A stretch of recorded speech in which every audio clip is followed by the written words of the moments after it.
everyone, welcome to my channel. இந்த வீடியோல நம்ம என்ன பார்க்க போறோம்னா நியூ கிரிட்டிசிசம் பத்தி தான் நம்ம பார்க்க போறோம். நியூ கிரிட்டிசிசம் நம்மளுடைய நெட் சிலபஸ்ல இருக்கக்கூடிய இம்பார்ட்டன்ட் டாபிக்.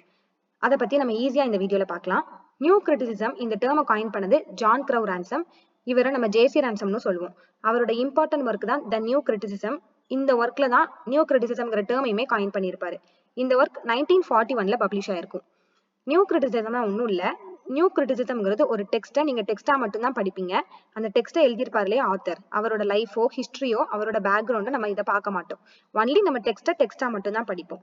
அந்த டெக்ஸ்ட்ல அவங்க என்ன இமேஜரி, என்ன சிம்பிள்ஸ், என்ன ஐரணி, எப்படி பாரடாக்ஸ் யூஸ் பண்ணியிருக்காங்க, என்ன மாதிரி ஸ்ட்ரக்சர் யூஸ் பண்ணியிருக்காங்க, இதை பத்தி நம்ம படிப்போம்.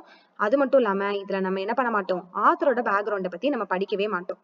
ஒன்லி அந்த டெக்ஸ்ட்ல உள்ள ஸ்ட்ரக்சர், லாங்குவேஜ், ஃபார்ம் இதை மட்டும் தான் நம்ம ஃபோக்கஸ் பண்ணுவோம். ஒன் லைனர்ல சொல்லணும்னா நியூ கிரிட்டிசிசம் அப்படிங்கிறது close reading of the text. இதுக்கு எக்ஸாம்பிள் தான் the woods are lovely dark and deep. இது வந்து ராபர்ட் ஃப்ராஸ்டோட ஒரு போம்ல வரக்கூடிய line. Stopping by woods on snow evening எல்லாருமே படிச்சிருப்பீங்க. அந்த போம்ல வரக்கூடிய லைன் தான் the woods are lovely dark and deep. இப்போ இந்த போம்ல இந்த லைன் யூஸ் பண்ணிருக்காங்க இல்லையா, the woods are lovely dark and deep. இதுல அந்த லவ்லிங்கிற வேர்டை நான் எடுத்துக்கிறேன். அந்த லவ்லிங்கிற வேர்டை எடுத்துட்டு அந்த போம்ல அது எப்படி கிரியேட் ஆயிருக்குன்னா காமன் பீஸ்ஃபுல் மூட கிரியேட் பண்ற மாதிரி இந்த வேர்டை யூஸ் பண்ணிருக்காங்க. அப்புறம் டார்க் அண்ட் டீப்ங்கிற வேர்ட் எடுத்துக்கிட்டீங்கன்னா அது ஒரு மிஸ்ட்ரி ஆட் பண்ற மாதிரி இருக்கும் அந்த போம்ல. ஸோ டுகெதரா இந்த ரெண்டு வேர்ட்ஸுமே நம்மளுக்கு ஒரு கான்ட்ராஸ்டை கிரியேட் பண்ணிருக்கு, பியூட்டி வெர்சஸ் டார்க்னஸ். இந்த கான்ட்ராஸ்ட் தான் நம்மளுக்கு அந்த போமோட டீப்பர் மீனிங்கை கொடுக்கு. அது மட்டும் இல்லாம ஒரு யூனிட்டியை கிரியேட் பண்ணிருக்கு. ஸோ இந்த லைன்ல நம்ம என்ன பண்ணல, ராபர்ட் ஃப்ராஸ்ட் பத்தின இந்த பர்சனல் லைஃப் எதையுமே நம்ம இன்வால்வ் பண்ணல, அதை பத்தி நம்ம திங்க்கும் பண்ணல. ஒன்லி இந்த போம்ல இந்த வேர்டை நம்ம எப்படி யூஸ் பண்ணிருக்காங்க, அவங்க என்ன மாதிரி அந்த மீனிங்கை வந்து கன்வே பண்ணிருக்காங்க இந்த வேர்ட்ஸ் மூலமா, அந்த மாதிரி நம்ம ஸ்ட்ரக்சரை பேஸ்டா தான் படிக்கிறோம்.